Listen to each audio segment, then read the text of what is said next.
Okay, so that's the idea. So we're going to be here on the funny one now, which is the sixth note away. This is diminished or flattened fifth, right? So the fifth is the power chord kind of construction where you usually see a shape like this. Right, where you get like the rock and roll kind of thing where you can kind of just make a chord out of anything, but then you flatten it and you get that shape. Now that's going to mess up your whole thing when you're trying to just mess around with the power chords. But notice on you still have the perfect fourth like that, right? Even though the fourth isn't in a normal chord, because the fourth is equivalent to the 11, right? And you've got the third, the minor third, when you get to that B. So those are kind of your options without hitting the fifth. And then if you hit the fifth, then you're going to have like that tensiony fifth. I'm doing it from the A, not from the B here, just so you know, if I was on the B, right there, right? So, and that's going to, but if you get that, so that's going to be kind of like the idea. So that's going to be it. So it's going to be a six note away, diminished fifth. Now the thing that's really interesting about this interval is that it's 6 notes away, which is right in the middle, right? There's 12 notes, so we're like right in the middle of the 6 notes away. So that means when I'm going around the circle and say what's the inverse distance, it's still 6 notes away. So if I'm on the other side of the circle and I'm going around a lap and it's a 12-note circle, 12 mile or foot or whatever track, and I'm all the way like halfway around it, it doesn't matter which way I go, it's going to be 6 steps or whatever, right? That's kind of an interesting interval. So that's going to be where we are. So this 5 over here represents the 5th position. This number 6 right here represents that it's 6 notes away rather than the normal 7 notes away. And it's an odd position here. So when I count up, it goes to 1, 3, 5. It's still the same. It's the 5th that would be talking about from a chord construction standpoint. All right, so let's go ahead. It would be 6 notes up. So that's just out of reach if I was on the same string. But I can't really do the inverse distance because it would still be 6 notes back, which would also be out of reach. It'd be usually easier to reach up this way because the frets are smaller. 1, 2, 3, 4, 5, 6. So right there. So it goes. Whoop.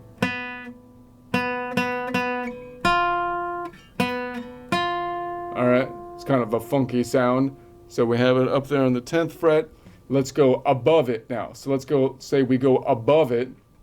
Now, when I go above, normally I have to look for the inverse distance, right? So if it's a 6 note away diminished, a 6 note away diminished or flat 5th, 12 minus 6 is still 6, right? The inverse is the same. That's the thing. So if I go up, it's going to be 5 or negative 5 and then 6. So if I go up from this B, negative 5 and then 6. So if I went from top to bottom, F to B, that's still a flat 5th, right? And if I go from B to F, that's a flat 5th. So in other words, so see how that's kind of weird? It's like it's the inverse of itself, right? Because if I measure from F to B, that is 6 notes away, which I can call a flat 5th. And if I measure from B to F, that also is 6 notes away. It's a flat 5th. So whether I measure from this is my focal point or tonic or this is my focal point or tonic, I get the same interval because I'm halfway around the circle either way, right? It's the same distance either way. All right, so that means that if I go up 1 string, the 6 note away flat 5th is going to be 1 fret back unless I cross the fault line, which would only happen on the B string, in which case if I go up, it's going to be a longer distance because the starting point has been shifted up due to the tectonic plate moving to the right. So the rule is, if I go up 1 string, the 6 note away diminished 5th is going to be 1 fret back unless I cross the fault line, which only happens on the B string, in which case if I go up 1 string, the 6 note away diminished 5th will be 2 frets back. I'm going to try to do this a little bit faster so we can get through 3 of these here. So it's a little ambitious, especially with the longer intro. Why did I do such a long intro? This was it's the third time. All right, anyway.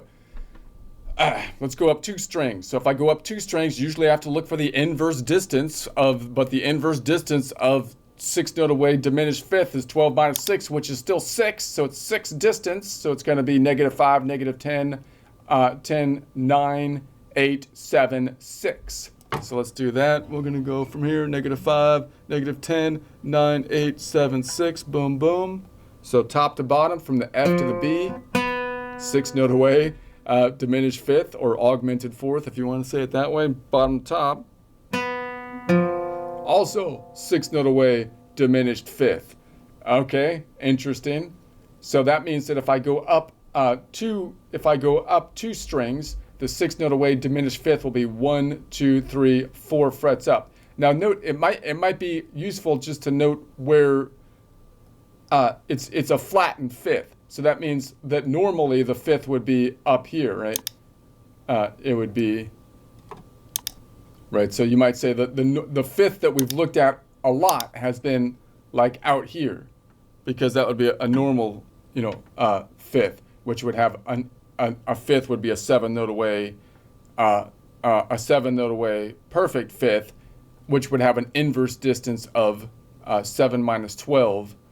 Which would be 5 notes away, and we're flattening it, right? So we're flattening it. So that's going to be that one, and so that means that if I go up 2 strings, the 6 note away diminished fifth will be 1, 2, 3, 4 frets forward, unless I cross the fault line, which would happen on these 2 strings.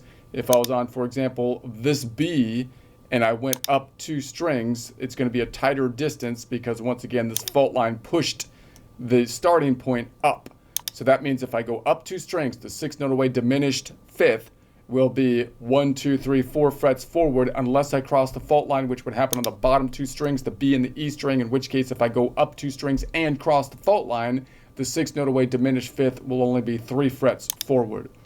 Okay, let's go up to the next one. Up here, so we're going to say, okay, let's go up to there.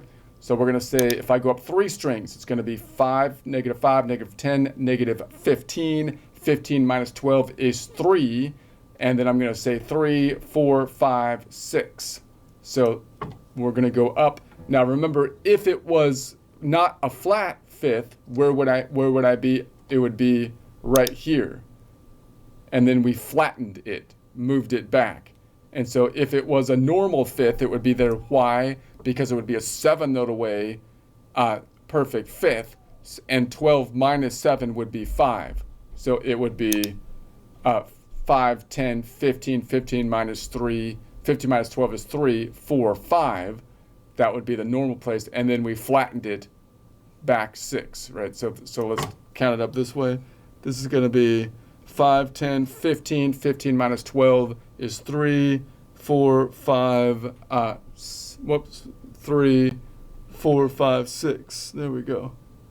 So top to bottom from this F to this B is that tensiony 6 note away diminished fifth. Also, if I go from the bottom, from the B to the F, also 6 note away diminished fifth. Okay, so let's go below the note. Now when I go below the note, I happen to be right on the place where the fault line is. So if I go down 1 string, I'm going to go across the fault line. This is the only string, the G string, in which case I would go down 1 string and cross the fault line. All other strings, which I have the ability to go down 1 string, if I'm not including going around the top of the guitar, means that I'm not going to cross the fault line. So this is the exception to the rule. So if I go down 1 string, it's going to be this way, diagonal would be 5 and then 6. So it looks like a normal position for a normal fifth, but that's because we crossed the fault line. So it'd be 5 and 6. So, but if I was anywhere else, including on this tectonic plate here, then you have the shape that would be most familiar. There's the shape like that, and there's the shape like that. So normally the rule would be, this is the most common shape we would think about when we think about a diminished fifth. because normally we would think that the normal fifth would be out here, right? So if I'm playing from this B, for example, you would expect the normal fifth to be here. That would be a power chord, 7-note away, perfect fifth. And then we flattened it to a 6-note away diminished fifth. So you see how much different that is? You have a much more intense kind of a sound with the diminished fifth, which only naturally occurs on one of the notes in the scale, no matter what mode you're in, right? It happens on that this Locrian note, right? The Locrian chord within any of the scales. So we ended up with that here. So that the rule would be then that if I go down one string, the 6-note away diminished fifth will only be 1 fret forward instead of 2 frets forward, unless I cross the fault line, which only happens on the G string, in which case, if I go down one string, the 6-note away diminished fifth will be 2 frets forward. All right, let's go down 2 strings and wrap this up down 2 strings. So now I'm going to go, this is going to be 5 this way, 10. I'm looking for a 6-note away, diminished fifth, 10, 9, 8, 7, 6. So let's do it from here. So we got here, this is going to be 5, and then 10, 9, 8, 7, 6. So from here to here, to that F. So if I go down 2 strings and cross the fault line, the 6-note away diminished fifth will be 1, 2, 3 frets back. If I don't cross the fault line, which would happen if I'm on either the E or the A string, let's take a look at that. If I was up here and I went down 2 strings, it would be back here. That's going to be the normal kind of shape. I'm sorry, yeah, but if I flattened it, I mean, this would be the normal one, right? And this is, hopefully this shape looks like, you can see that that's going to be our, if I was building this off of the B, that would be a B minor type of shape. The 1, 3, 5 would be here. But because this is the Locrian one, it's back here.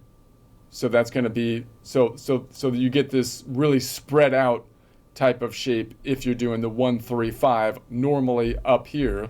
So that means that if I go down 2 strings, normally the 6-note away diminished fifth will be 1, 2, 3, 4 frets back, unless I cross the fault line, which would happen on either the D or the G string, in which case if I go down 2 strings, the 6-note away diminished fifth will be 1, 2, 3 frets back.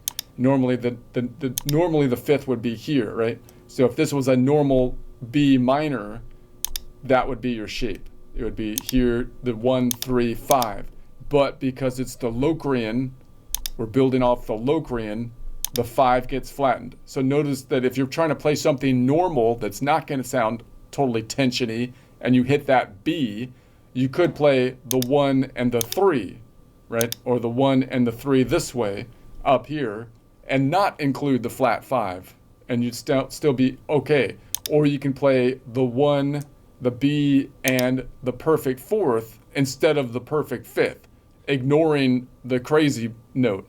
So it's not like you have to totally ignore the B if you're writing a song, right? If you don't want that super tensiony sound, you don't have to include the fifth, right? You can still kind of get the flavor of like a minor with a third, or you can add a 2 notes with the fourth, and so on. You just don't play the fifth, and you'll come up with something that's like not completely out of whack or completely harsh, or tensiony.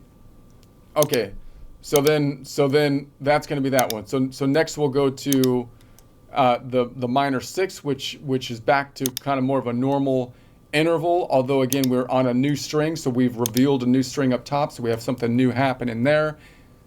But let's do a quick joke first.